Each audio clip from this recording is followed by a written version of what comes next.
Our today's once more. Hello, everybody. And our today's speaker is Jörg Feldvoss from the University of South Alabama, and he will speak on semi-simple Leibniz algebras. Please, Jörg. Yeah, thank you very much. Yeah, I would like to thank the organizers to give me this opportunity. I would like to thank Thomas for introducing me. I have to start with an apology because those of you who were lecture in March or February and March this year on the 7th International Workshop on Non-Associative algebras have heard most of this talk. There's one new slide. I made a little progress in the meantime, but everything else is more or less exactly the same as I talked about in lecture. Okay, yeah, let me start. Let me first give you an overview of the talk. Can everybody see the whole slide? I cannot, in fact. Can everybody see the whole slide? No, not me. So I have to do something. How do I do that? No, because, yeah. Oh man, how do I do that?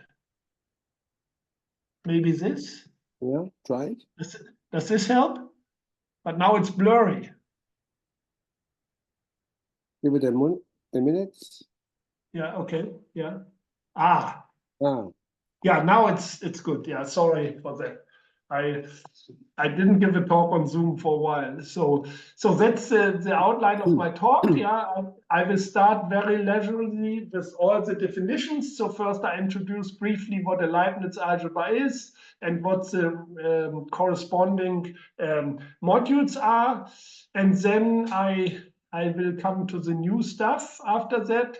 And in my opinion, the main result of this whole talk is a simplicity criterion for Leibniz algebras, and in fact also a criterion for the semi-simplicity.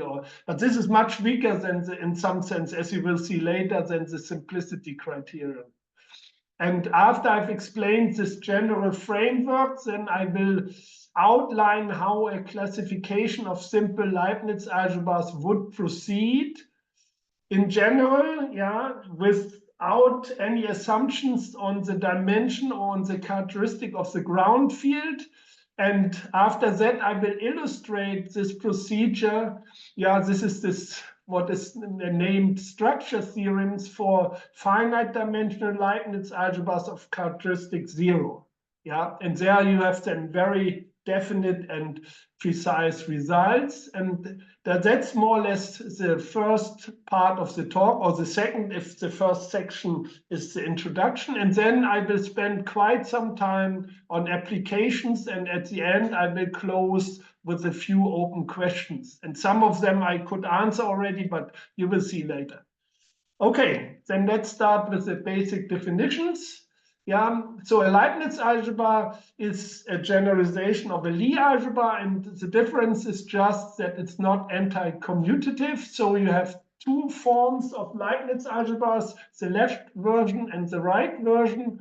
And the Jacobi identity, if you express the Jacobi identity in terms of the left multiplication, then it just means that the left multiplication is a derivation, and if you do it for the right, then you have a left Leibniz algebra, and if you do the same thing for the right multiplication, you get a right Leibniz algebra.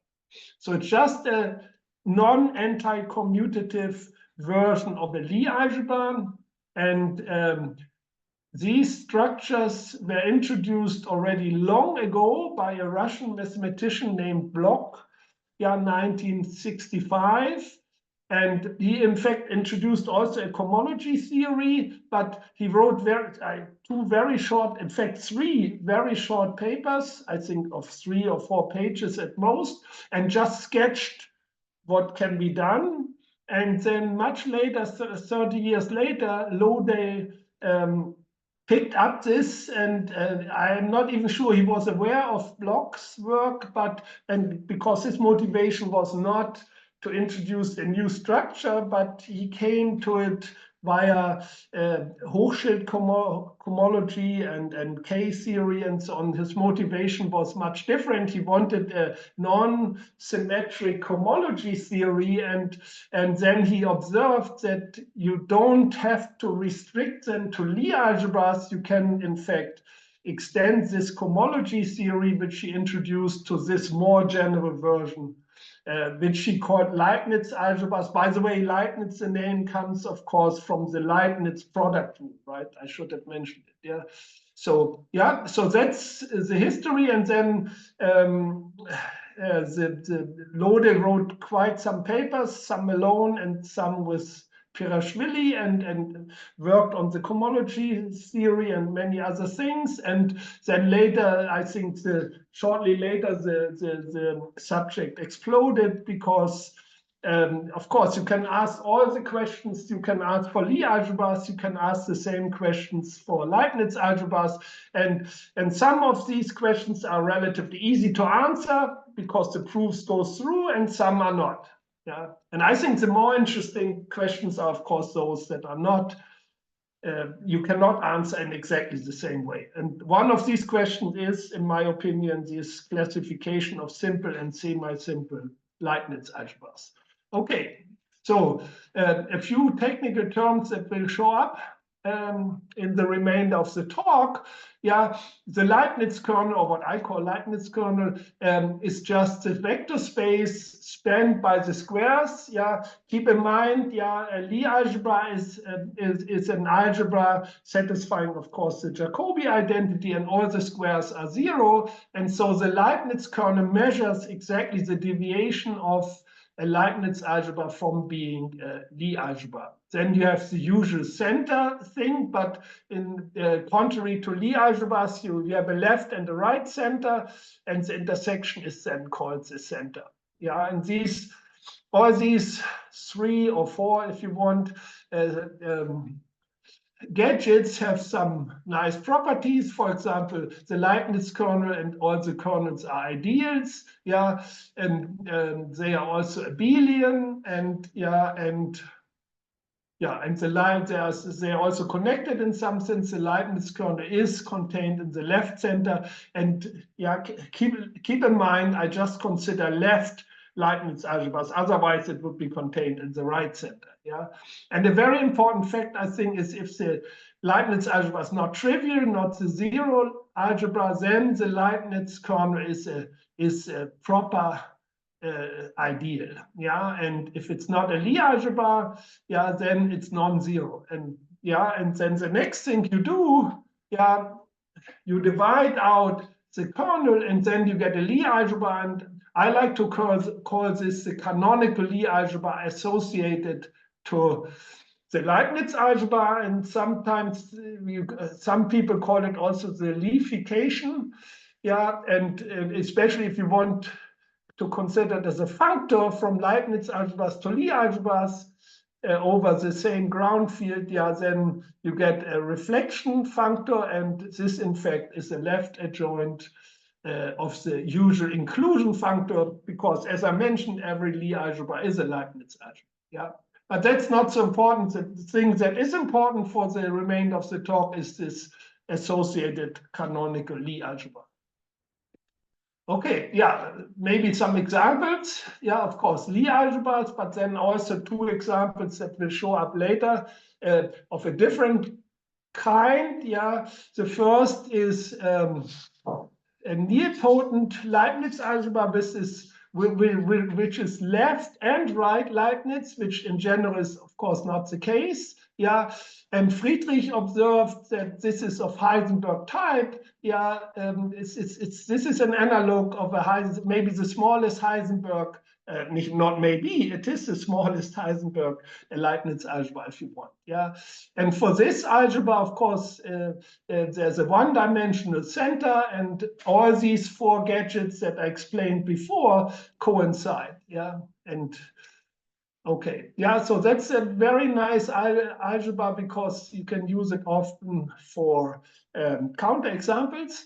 And another one that is maybe even more important for my talk today is a two-dimensional algebra, and if you know from Lie algebras, there are two-dimensional Lie algebras up to isomorphism, the abelian one, of course, and then the non-abelian one. And this, in some sense, is the non-abelian one, but one half is cut off, so to say. And why it's cut off or how it's cut off in more detail, I will explain later. And this is exactly a construction I will need also for semi-simple Leibniz algebras. Yeah, and this is solvable. And here you see not all gadgets coincide. Of course, the Leibniz kernel in the left center do for dimension reasons, but the right center is different, right? And so the center is 0, and the center is 0. That is exactly what you also have for the two-dimensional non-abelian Lie algebra. Okay. Yeah, I need solvable ones to define what semi-simple ones are. So let me briefly do it. You do it exactly as you do for a general non-associative algebra. Yeah, you have this product of two subsets. Yeah, this is the span of the products, yeah, of one element in one set and one in the other set. Yeah, and then you define the derived series inductively. Yeah, and then you call an algebra solvable if at a certain point this process stops and ends in 0. Yeah, and the little result I wrote down there, this observation, yeah, the Leibniz algebra is solvable if and only if the canonical Lie algebra is solvable, and if and only if L mod the left center, which is also a Lie algebra because the Leibniz kernel lies in the left center, is solvable. Yeah, so solvability in some sense boils down, I mean, you can describe it, yeah, in terms of a Lie algebra. Yeah, okay. Yeah, I need the radical to define what a semi-simple Leibniz algebra is. Yeah, so now I have to restrict to finite-dimensional algebras, or at least I need some conditions that the radical makes sense. Yeah, and then as usual, yeah, the radical is the largest solvable ideal contained in the Leibniz algebra, and it satisfies these three radical properties. That's not so important for our purposes at the moment, but I just wanted to list them there. Yeah, and for Lie algebras you do the same, but you can use this construction also for other non-associative algebras. This has nothing to do in particular with Leibniz algebras. So now I define what a simple Leibniz algebra is first. Yeah, and there are different definitions in the literature, but if you define it exactly as you would do it, or you do it for Lie algebras, then every simple Leibniz algebra would be already a Lie algebra, and that's not so interesting in my opinion, because you have the Leibniz. Remember from some of the slides before, the Leibniz kernel is a proper non-zero ideal. Yeah, and so if it's simple, yeah, then this must be 0, yeah, because it's definitely proper, yeah. That was the little result I mentioned earlier. So yeah, so you have to allow 3 ideals in some sense, of course, the 2 trivial ones, yeah, and the Leibniz kernel. But if you only do this, yeah, which was done sometimes and is still done, I think, in the literature, then you get also the 2 examples I mentioned for dimension reasons are also simple. Yeah, so you need a non-degeneracy condition, or however you call it, which corresponds to, yeah, for Lie algebras you say the algebra should not be abelian to rule out the one-dimensional Lie algebra, which for dimension reasons has only 2 ideals, of course. Yeah, and here the right condition is the Leibniz kernel should be properly contained in the first derived Leibniz algebra. Yeah, and then if you do, and if you do this, then if you have a simple Leibniz algebra, the canonical Lie algebra is also simple, but not necessarily conversely. Yeah, we come to this point later in detail. And the Leibniz kernel is the same as the left center, and it's perfect. Yeah, this is what you expect of a simple algebra in some sense. Yeah, okay. So, and now I define what a semi-simple Leibniz algebra is. And yeah, I mean, you can give more general definitions than in the literature if you want to do it for infinite dimensional ones. Yeah, using not the radicals then, of course. And the definition is the Leibniz kernel should contain every solvable ideal. Yeah, and if the Leibniz algebra is finite dimensional, then you get a semi-simple exactly when the Leibniz kernel coincides with the radical. And for Lie algebras, this would be the usual definition, right? A Lie algebra, a finite dimensional Lie algebra is semi-simple if the radical is 0. And that's the normal definition that you use when you have a radical construction and you want to define the semi-simple objects with respect to this radical. Here it's a little bit unusual, the Leibniz kernel comes in. And then, of course, if everything is good, every simple Leibniz algebra should be semi-simple.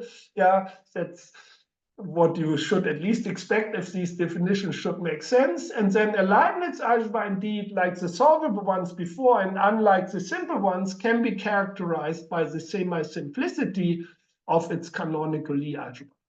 And again, one gets, if the Leibniz,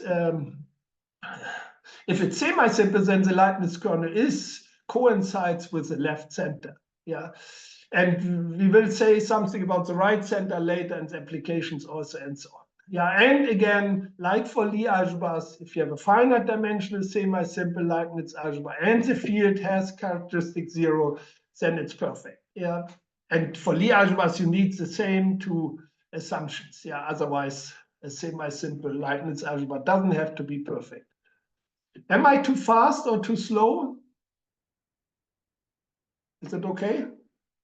Because these definitions, I want to go a little bit faster through these. Okay, so now it's you might say a side definition. That's the definition that deals with the fact that the canonical Lie algebra doesn't characterize fully the simplicity of a simple Leibniz algebra. Yeah, and so this is called a Leibniz algebra is called Lie simple if its canonical Lie algebra is simple. Yeah, and then you have the following proper inclusions that I wrote down there. So simple and in between, and semi-simple and in between, you have these Lie simple algebras. Yeah, and that these are proper will follow, for example, from the structure theorems. Yeah, that I will explain later. Okay, so I think now we have all the definitions about Leibniz algebras, but we need also, as you will see in a moment, we need also some definitions about the representations of Leibniz algebras. And these are Leibniz modules and Leibniz bimodules. If you know a little bit about non-associative algebras, yeah, then you know you need bimodules. Yeah, for Lie algebras you don't need it, but the reason is that Leibniz Lie algebras are anti-symmetric. Yeah, they are very special. Yeah, for commutative algebras you also don't need necessarily bimodules. Yeah, anyway.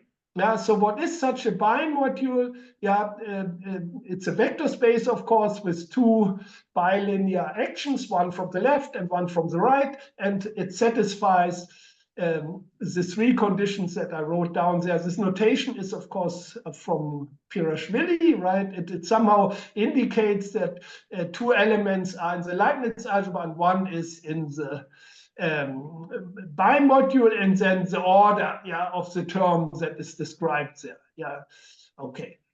Yeah, and a very important property is the property at the bottom, which follows from the second and the third condition. And in fact, under the second, if you assume the second condition, the third condition is equivalent to this. Yeah, and sometimes this condition is very useful. Therefore, I wanted to point it out. But I will not do computational proofs, so I mean, it's just something I wanted to mention. Yeah, so Yeah, so yeah, two classes of modules are very important. Yeah, it turned out, and already Loday and Pirashvili came up with this. Yeah, and one class are the symmetric bimodules, and they the bimodule is called symmetric if the right action is just the negative of the left action. And this is what you would do for Lie algebras, of course. If you want a right action, if you have a left, let's say, Lie algebra module, right, then if you want a right action, you would define it in this way. And then there's another class of bimodules which they called anti-symmetric, and this is when the right action is trivial. And if both actions are trivial, of course, the module is called trivial, right? Yeah. Okay. Yes, and of course, you can also define a left Leibniz module. It's not the one that's important for the structure theory, but you can do it. And this is just a vector space with just a left action, such that the first axiom that maybe I should write down, should go again. Yeah, the first axiom or the first requirement just uses the left action. All the others use both actions, as you see. Yeah, and so and this is exactly how you would define a module, a left module for a Lie algebra. Yeah, so okay, yeah, yes. Yeah, and so if you have a left module, then from the identity, now I should have done it a little bit later. Yeah, then the Leibniz kernel annihilates every left module from the left, and of course a bimodule also. And what you can do now, if you have a left Leibniz module, then you can define by symmetry. Yeah, you just define the right action by the symmetry condition. You can define a symmetric module. This I call symmetrization. And you can do something similar if you just have a left module and you use the trivial right action and get an anti-symmetric module. And I denote them by M, A, and MS, yeah, respectively. Yeah, and so left Leibniz modules, yeah, are the same as, because of the conditions that I mentioned in the second paragraph, they are the same as Lie modules for the canonical Lie algebra, yeah, and the same holds, of course, for symmetric and anti-symmetric modules for the same reason, as I just explained by these two processes. Yeah, and so now I just finished its introduction with some examples. Yeah, of course, a very important module for all algebras is the adjoint module. And here, adjoint bimodule, right? This is just the module that you get by using the left multiplication as a left action and the right multiplication as a right action. Yeah, and this module is symmetric exactly if the Leibniz algebra, the Lie algebra, provided that the field, of course, is not characteristic 2, because then, yeah, the minus signs don't show up, yeah, and so you need a stronger assumption.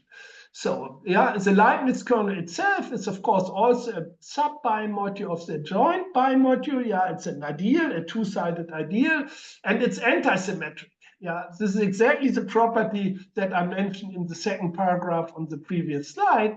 Yeah, there you see, if you have replace M by the adjoint module, a bimodule L, then of course, yeah, the right action on the Leibniz kernel is 0. Yeah, so that is, therefore the Leibniz kernel is anti-symmetric. Yeah, and the ground field is of course trivial. That's not so surprising, of course, that this you do the same thing you do for Lie algebras or other algebras. And the important point why symmetric and anti-symmetric bimodules are so important is the last statement here. Of course, if you want to classify bimodules, you are interested first of all in the irreducible ones, yeah, and they are always either symmetric or anti-symmetric, yeah. And the reasoning is very easy, but because I don't need it, I don't want to go into this today. Yeah, but I wanted to point out there's a bijection between irreducible Lie modules for the canonical Lie algebra and irreducible symmetric, respectively irreducible anti-symmetric Leibniz bimodules for the for the big Leibniz algebra. Yeah, and so irreducible bimodules are easy to classify as long as you can classify the modules for the canonical Lie algebra. Yeah. Okay, so now I come already to the main point, yeah, or the introduction to the main point. I briefly will recall what semi-direct products are. That's a standard construction for many algebraic structures. Yeah, and so let us assume we have, I always will consider left Leibniz algebras, otherwise you have to turn everything exchange left and right, of course, and a bimodule for this one, for this Leibniz algebra. Then, of course, yeah, the semi-direct product is defined in the usual way. Yeah, you use in the first components, you use the multiplication of the Leibniz algebra, and then you use the right action and the left action, yeah, on the module. Yeah, and this is exactly, if you want that this is a Leibniz algebra, then you have to, this is one motivation for the defining conditions of the bimodule. The three conditions that I mentioned earlier are exactly required in order to make this semi-direct product a Leibniz algebra, a left Leibniz algebra, of course, yeah, in our case. Okay, yeah, and now I want to modify this a little bit, and this construction is not due to me, but I think it's a very, very useful construction. It's due to Kenyon and Weinstein. Yeah, they used it when they classified some homogeneous spaces. And let me explain what it is. I just use now a Lie algebra G and a G module. Yeah, and then I form this. G is, of course, also Leibniz algebra, yeah, and then I use the anti-symmetrization of the Lie module, yeah, MA, yeah, and then I write down the previous definition, and the term with the right action, of course, disappears because the right action for an anti-symmetric module is trivial, yeah, and this is called the hemi-semidirect product by Kenyon and Weinstein. Yeah, so it's just, you just cut something off on the right action you cut off. Yeah, okay, and this is really a very important construction. Of course, let me make this short remark. You can do the same thing with the symmetrization, but then you just get the semi-direct product, yeah, of the Lie algebra with its Lie module. So this is not so interesting. If you're interested in Leibniz algebras, then indeed, yeah, this is the construction you want, yeah. And a last remark on the bottom of the slide, yeah, this hemi-semidirect product is a Lie algebra if and only if the module is trivial, yeah, the G module is trivial. And this will be important for the next results that come up, yeah. Okay, so first of all, yeah, I want some properties. I want to compute for such a hemi-semidirect product. I want to compute the Leibniz kernel, the left and right center, and the center itself. And also, I computed here the first derived, the derived subalgebra. Yeah, and this works exactly this way. And number one explains exactly the last result on the previous slide. Yeah.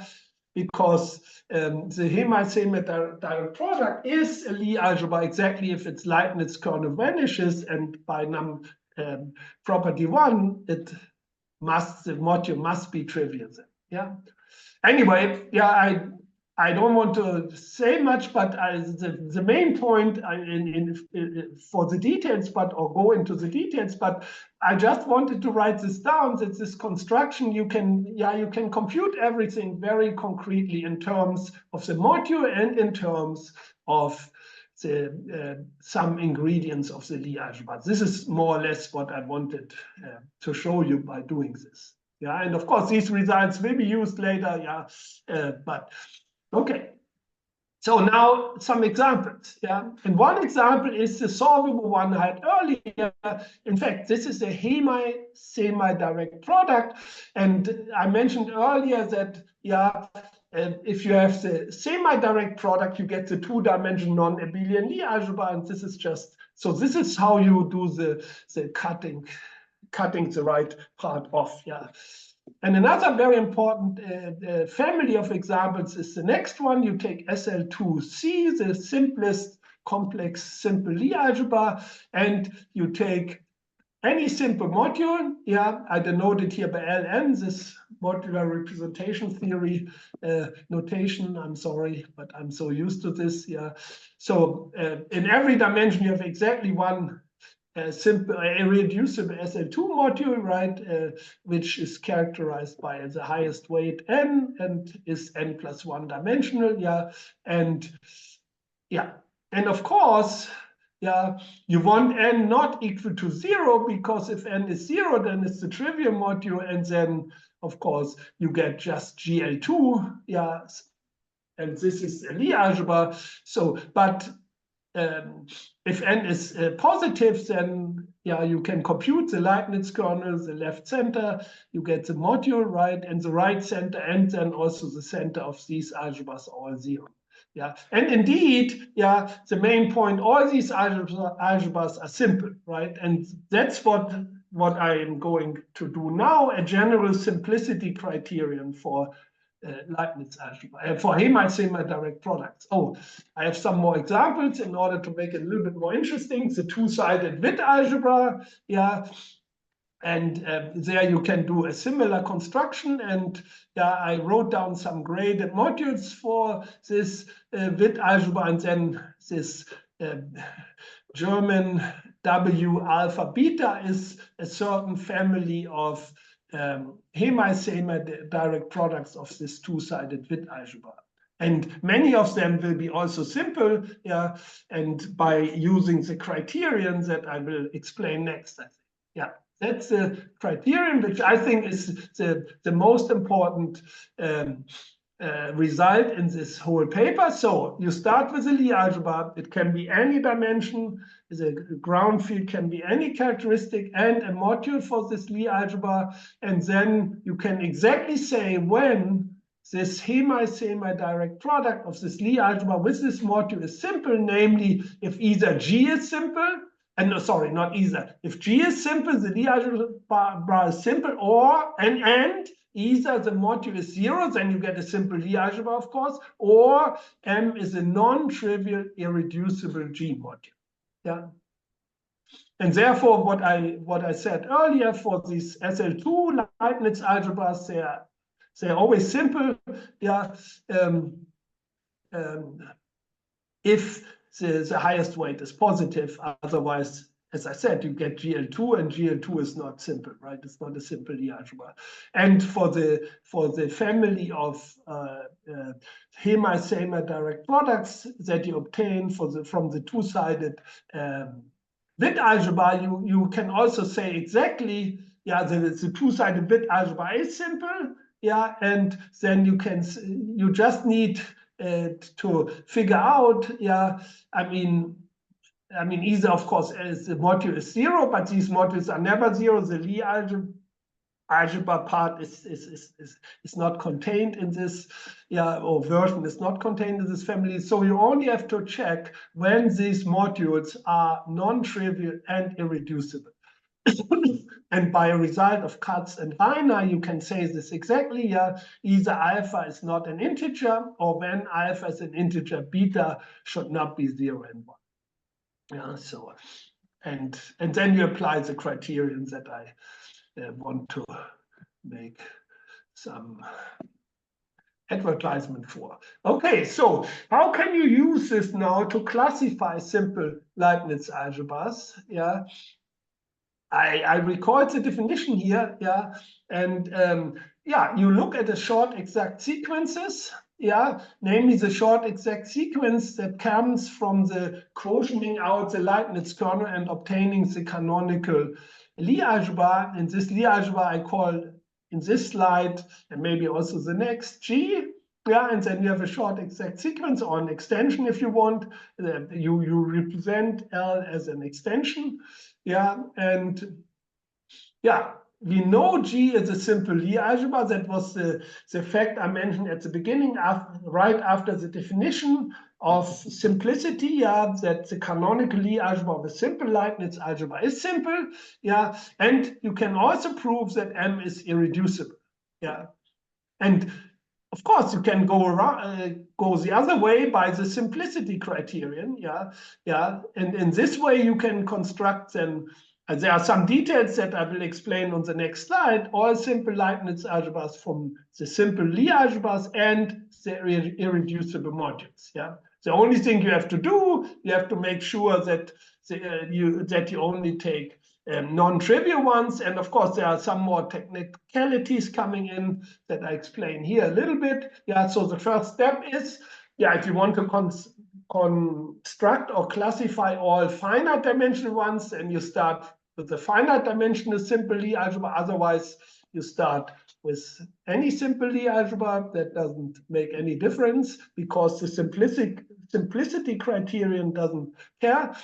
Then, and the statement I mentioned earlier in the previous slide doesn't care. Then you have to determine or classify all irreducible modules up to isomorphism, or if you are only interested in the finite dimensional Leibniz, simple Leibniz algebras, the finite dimensional ones, then you have to compute a cohomology group, the second Leibniz cohomology. I will not give the definition today, yeah, of G with values in the anti-symmetrization of the Lie module, yeah, that you pick from step 2. Yeah, and I made a little remark there. Yeah, this cohomology is not too hard to compute. Yeah, it's just the first X group. Yeah, over the universal enveloping algebra of G, of the adjoint module of G, and with values or between the extension between, I should have said, the adjoint module and this irreducible module. Yeah, and these are known for certain classes of Lie algebras. Yeah, for example, for SL2 they are known in all characteristics, and yeah, and so for SL2 you could use this and to classify all Leibniz algebras that have SL2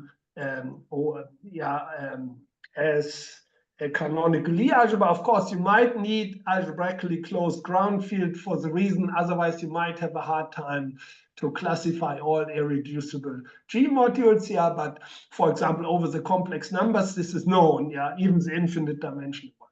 Yeah. After that, it will get very hard to classify all the infinite dimensional ones, but you still can devise certain classes. Yeah. As long as you know a class of irreducible modules, you will get, by the simplicity criterion, a class of Leibniz algebras, yeah, with canonical Lie algebra, this Lie algebra that you're considering. Yeah.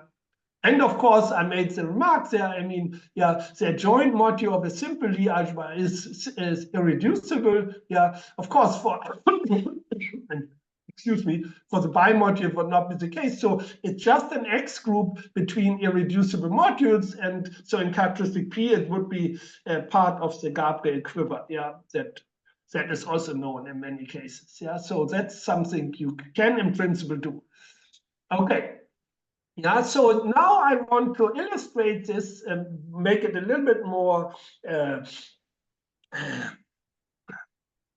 precise, yeah, by assuming my Leibniz algebra is finite dimensional and the ground field has characteristic 0, because then the Lie algebras are classified, yeah, and so I need to recall one more thing, namely Levy's theorem for Leibniz algebras. That's well known. Yeah, that's one of the results that carries over.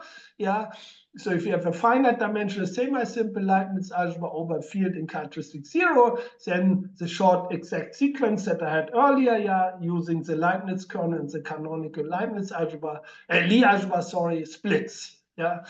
Okay. And then you can derive using the simplicity criterion, what I wrote down as the first structure theorem there. Yeah. And in order that I can formulate a little bit easier, I excluded the simple Lie algebras here. Yeah, just that everything looks a little bit easier.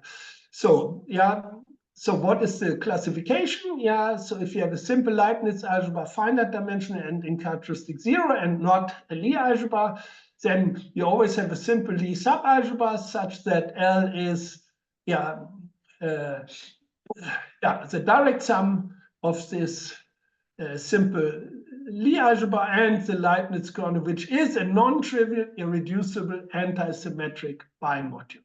And if you want it in terms of Lie algebras, you have a semi-direct product, a hemi-semidirect product of a simple Lie algebra and a non-trivial, irreducible G module. Yeah. So in other words, in the characteristic 0 and in finite dimensions, all simple Leibniz algebras are hemi-semidirect products of a simple Lie algebra and a non-trivial irreducible G module. And the only other case is, of course, if M is 0, and then you get the simple Lie algebras that you know already, hopefully. Yeah. I mean, over algebraically closed field, we know this, and otherwise we know it also, but then it's a little bit more complicated. You have to do a little bit more technicalities. Yeah, so in this sense, yeah, so exactly what we know for Lie algebras, this theorem says in characteristic 0 and finite dimensional ones. This theorem says exactly the same. I mean, from this classification, yeah, you get exactly also a full classification of the Leibniz algebras. Okay. Yes, and now I mentioned at the beginning when I gave the outline, what do we do with semi-simple Leibniz algebras? Yeah, there's something similar. Of course, this criterion is in some sense much weaker, and the reason that it's weaker is, you remember, yeah, Leibniz algebra is semi-simple if and only if, yeah, the canonical Lie algebra is semi-simple. For simple ones, this was not the case. Here it is, and then the criterion is, this is semi-simple, this semi-direct product, if and only if the Lie algebra is semi-simple and you have a non-triviality condition. You don't have necessarily that the module satisfies something like irreducibility. You just have, it's in a strong sense non-trivial, so GM is the same as M. Yeah, and for Lie simplicity, there's by definition you have the if and only if. You can write the same thing. You just replace semi-simple by simple in the two red words, and then it's the same thing. Yeah, and you can explain it for the two. You can use this, for example, for the two exceptions that we had in the application to the Leibniz algebra coming from the two-sided Witt algebra. Yeah, there were two modules.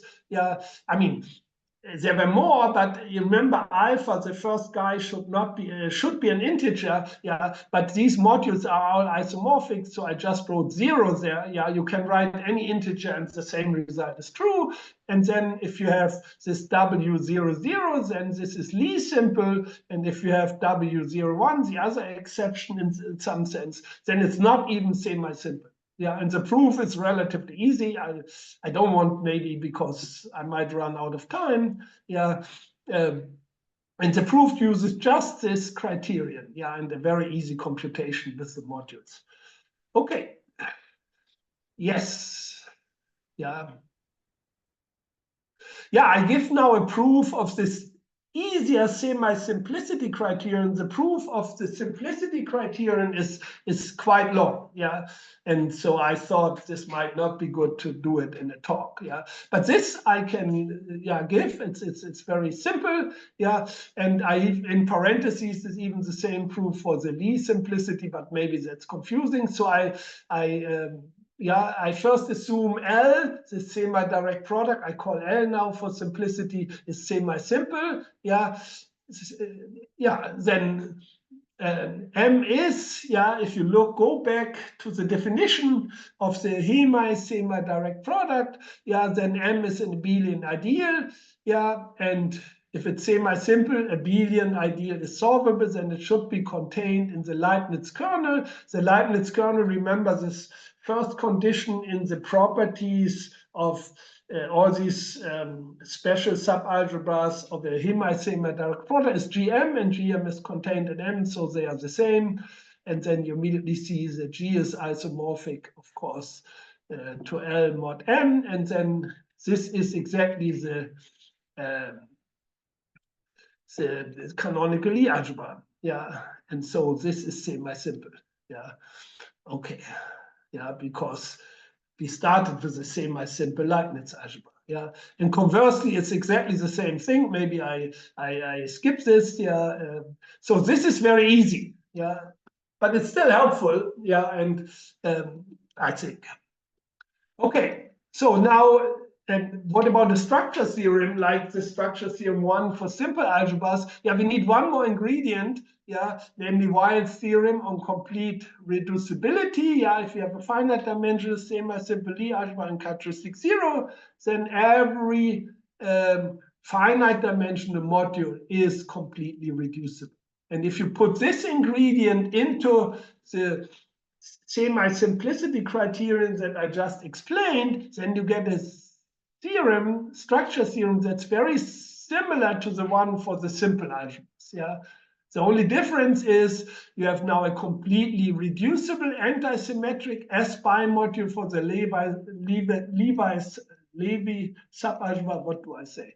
Without trivial summons, that corresponds exactly to the non-trivial irreducible bimodule, and for the hemi-semidirect product, the same thing. Yeah, and okay, yeah. So then you have also a structure theorem for semi-simple Leibniz algebra. I should mention maybe, I think I mentioned it later. Yeah, you could suspect that every semi-simple Leibniz algebra is a direct sum or direct product of simple ones. That's not the case in general. Yeah, so therefore you need, I think, a separate structure theorem. Okay, and for Lie simple you can do the same thing. Yeah. Okay, so let me. Okay, so let me come to the applications now, because I think I have only 12 minutes or something.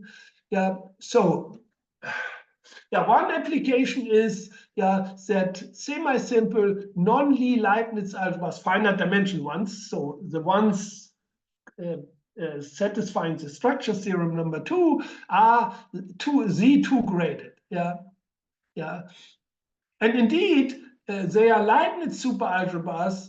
Yeah, because so what means that every left multiplication is a super derivation, but they are not Lie superalgebras. Yeah, because the multiplication is not in general anti-supercommutative. Yeah, and now I come back to the observation of Friedrich Wagemann that I mentioned earlier. Yeah, so in fact, this two-dimensional nilpotent guy, which is not a hemi-semidirect product, in fact, yeah, but is a Lie is also a Lie superalgebra of Heisenberg type, yeah. And in the paper of Katz, you find this, yeah, where C, provided C is even and E is odd. Yeah, of course, you have to do a graduation. I gave this example here, I mentioned it again, because that's quite different from what happens to semi-simple Leibniz algebras, which are also Z2 graded, but they are not Lie superalgebras. Yeah, they are only Leibniz superalgebras. Anyway, okay, that's only a very easy application. Another one is that the right center of a semi-simple finite dimensional semi-simple Leibniz algebra is always in characteristic 0 is always 0. Yeah, and this is just the formula I mentioned earlier. Yeah, and yeah, and so yeah, because I was asking myself this question: if you do a little bit more restricted class, or consider a little bit more restricted class of Leibniz algebras, namely central ones, yeah, where the Leibniz kernel belongs to the center, yeah, which is equivalent, of course, that the Leibniz kernel belongs to the right center because it's always contained in the left center, then it is already a Lie algebra, yeah. So yeah. So if you don't have to, yeah, if you just do this condition, and this follows, of course, immediately from result number 2. Yeah. Okay. So now I come to, I finished now more or less, or the last cluster of results deals with the derivation algebra of of a semi-simple Leibniz algebra, finite dimension and in characteristic 0. Yeah, so that's a little bit more technical. And in fact, over complex numbers, this was already done before, but I will tell you afterwards that if you do it over arbitrary fields and use the structure ingredients from my structure theorem, then you can even say something about the algebra structure of this derivation algebra. And this is what I was interested in.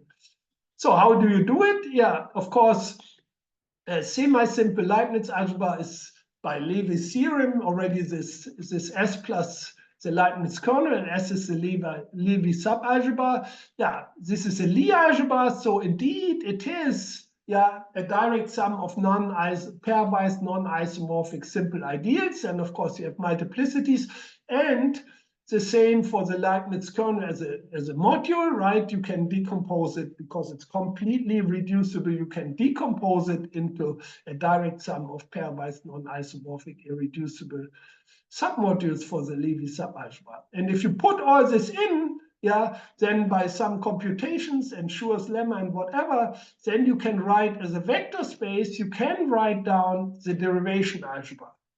So it's first of all S, of course. By the way, S is isomorphic to the canonical Lie algebra, of course. And then you have a mixed term. I will illustrate it with an example in a moment. This might look a little bit technical. Of these Hom spaces between the adjoint, if you want, components, irreducible components, and the Leibniz kernel components. And of course, then you have some endomorphism rings of just the irreducible modules. Okay. Whoops. Oh, sorry. So let me illustrate this by the easiest example possible. So you need a Leibniz algebra that's not a Lie algebra, and the smallest one, is the smallest one coming from SL2. You take SL2 and over the complex numbers to make everything as easy as possible, and then the smallest module is the two-dimensional standard module for the SL2, right? And if you do it and you look at the formula before, there's only one mixed term if you want, and SL2, the module is the adjoint module, L1 is the two-dimensional module. They are not isomorphic, so by Schur's lemma, this is 0, and then you have only one endomorphism ring, namely the endomorphism ring of this two-dimensional standard module, which, because we have an algebraically closed field, is isomorphic to C. So as a vector space, you get GL2C. And indeed, one can check this is not only a vector space isomorphism, but it's an isomorphism as Lie algebra. So so the derivation algebra of this simple Leibniz algebra is GL2C.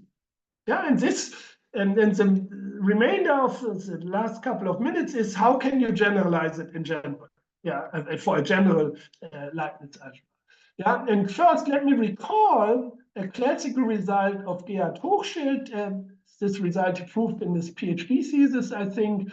So Lie algebra, finite dimensional, characteristic 0. Then he proved that the derivation algebra is semi-simple if and only if the underlying Lie algebra is semi-simple. One direction is, of course, very easy, namely the backwards direction, because we know all derivations in this case are inner, and then you're immediately done, because then the derivation algebra is isomorphic to G, and if G is semi-simple, then of course the derivation algebra is semi-simple. And indeed, this is the easy direction, but the easy direction here is the hard direction, because of the example I mentioned before. So what about the harder direction? So assuming, in quotation marks, harder, I mean in Hochschild's case at least, if you take a Leibniz algebra, finite dimensional, characteristic 0, and assume now the derivation algebra is semi-simple. That's of course a Lie algebra, and then indeed L is semi-simple. You can prove it, and you can use, in fact, it took me a while to realize it for some strange reason. You start a little bit differently, but then at a certain point, you're exactly in Hochschild's proof. Okay, so now the last slide, which is a little bit different from the one I presented in lecture because I made some progress. Yeah. So the next thing is, what do you do for the easy directions that I explained for Lie algebras a couple of minutes ago? So we have a finite-dimensional semi-simple Leibniz algebra in characteristic 0. Yeah, and the derivation algebra, because of the example I just presented, is not always semi-simple. Yeah, GL2 is not semi-simple, but is it always reductive? Yeah, and in the meantime, if the field is algebraically closed, I think I can prove it. It's quite intricate, I must say. Yeah, and if you want to do the general case, and I think I can prove this also, but I did check all the details, unfortunately. Yeah, if you have a finite dimension division algebra, yeah, in characteristic 0, but I don't think you need characteristic 0, therefore I didn't mention it. Then if you take the commutator algebra, so from the associative product of the algebra, you form the commutator, then you get a Lie algebra, and of course the center for the Lie algebra and the associative algebra is the same. Then this is a semi-simple Lie algebra. If you can prove this, then indeed the result, the question above in general would have an affirmative answer. Yeah. Let me close with one more thing and then I'm done. I believe that the proposition that I had in the previous slide can be strengthened, in fact, because of the result I just explained. Yeah. If I have the same hypothesis, then I believe L must be a Lie algebra. And of course, it's a Lie algebra, then it's semi-simple by the Hochschild's result. Yeah, but at the moment, I don't have a complete proof of it. Yeah, so you can do more than the proposition. Anyway, let me stop here. Okay, thank you very much, Jörg. Oh, there was something in the chat which I ignored. I hope it was not a question. Let's see.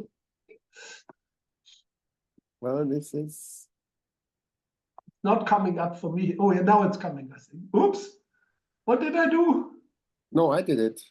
Okay, good. I just looked at the participants, whether somebody raised a hand or something. Thomas, excuse me. Maybe Alberto want to ask a question. Alberto. Yeah, Alberto. Yes. Hi, Jörg. Thank you very much for your nice talk. Can you go back to the previous slide? Yes. Let me know. I just had something. Yes. Oops. I think I'm not. Yeah. This one? Yes. Yeah. Okay. So you have a finite dimensional division algebra. You take the center. So the center is a field. So when you consider the division algebra over the center is central simple. Yes. Over this field. And therefore, it is a twisted form of matrices over when you extend scalars to the algebraic. That's true. Yeah, that's true.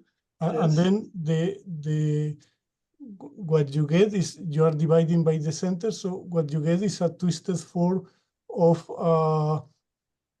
PGLN, the projective general linear algebra always. Yes. So it's only reductive then. And PGLN is in characteristic 0 isomorphic to SLN. That's true. Yeah. So it's simple. I always think of characteristic P then. And in characteristic P. No, we don't need P. The Leibniz subalgebra is simple. So I guess we have solution of this. Yeah, I thought something like this. Honestly, I thought more complicated, to be honest. So I appreciate. Thank you. Yeah. But I definitely have to check then all the details. I mean, not this one. That's clear how you explained it, but the other things. Yeah. No, thank you very much. Yeah. Okay. Thank you. Are there any other questions or remarks, comments? Yeah, I had a question.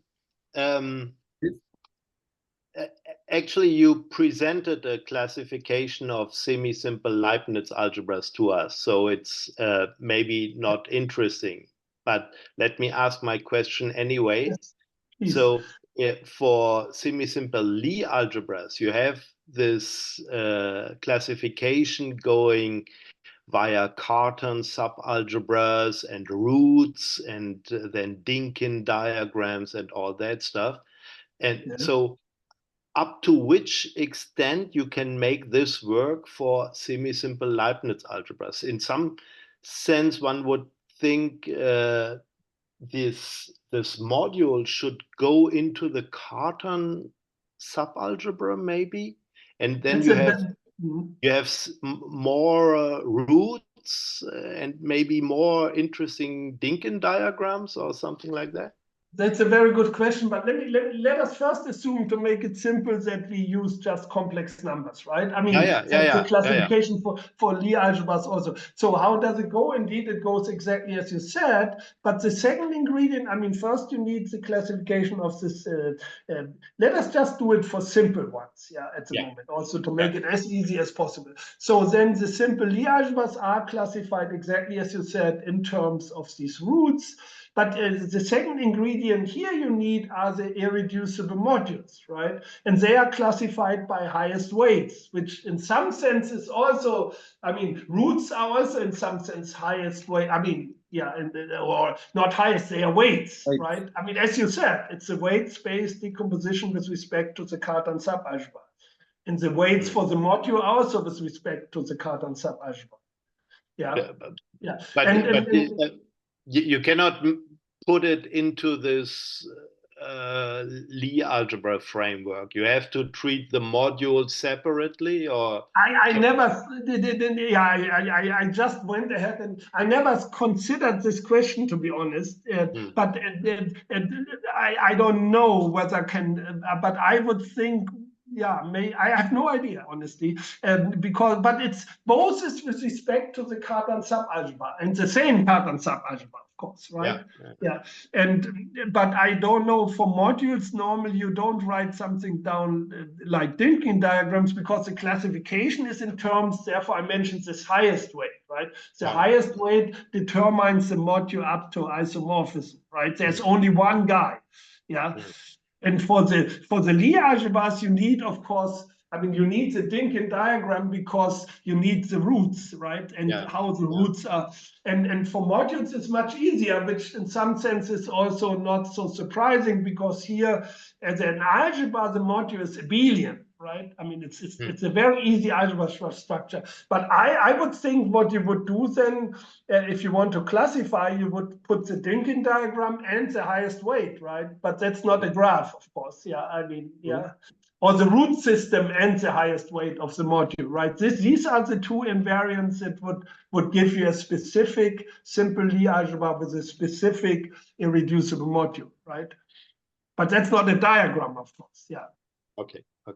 Thank you. But I never thought about combining it, but honestly, I don't see how you can, because for the modules, it's so much easier. You don't need a diagram, right? But maybe I'm not thinking it in the correct way. Thank you. I mean, if I would do it now, I would write down the root system, let us say, to leave out the diagram, right? The particular root system, let us say B2, and then if it's a module, or in our case, let us do it in our case, I would write down A1, and then I would write down the highest weight. For SL2, it's of course a positive integer, right? So A1, 3, for example. Right, that would be the combinatorial data that I would assign to a simple Lie algebra SL2C hemi-semidirect product with L3. Does this make sense? Yes, it does. But I didn't even think of it. But I mean, So my idea was just to reduce the classification of the Leibniz guys to the classification of the Lie guys. Right? Thank you. So, other questions or remarks? Or raised hands? So if not, let's thank Jörg again for his nice talk. And maybe one of the organizers wants to take the word. Salvatore. Ci sei ancora? maybe you want to say something about the next. Salvatore. He disappeared. He disappeared. Salvatore, you are mute. Yeah, sorry. Yeah. Oh. We resume next Monday at the usual time. Okay. And yeah, Ivan will send the email. Okay, great. Okay. Thanks again. Bye, everybody. Thank you. Yeah, thank you. And Thank see you you. later, Jörg. Yeah, Thank talk to you. you later. Thank you very much to all of you. Bye-bye. Bye. Bye.